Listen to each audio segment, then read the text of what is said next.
Meditation இல்லாமல் நாங்கள் இந்த மாதிரி மெடிடேஷன் பண்ணுறதுனால எங்களோட மைண்டும் வந்து மார்னிங்கில் ரிலாக்ஸாக இருக்குது. அந்த டேவே எங்களுக்கு வந்து ரிலாக்ஸாக போகும். மேம் வந்து யோகா கிளாஸ் வந்து எங்களுக்கு சிலபஸாகவே இருக்குது. யோகா பண்ணுறதுனால எங்கள் மைண்ட் ரிலாக்ஸ் ஆகுது.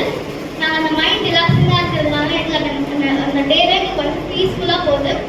ஸோ மேம் வந்து இந்த மாதிரி மெடிடேஷன் அண்ட் யோகா வந்து கனெக்ட் பண்ணுறதுக்காக பிரின்சிபல் மேம்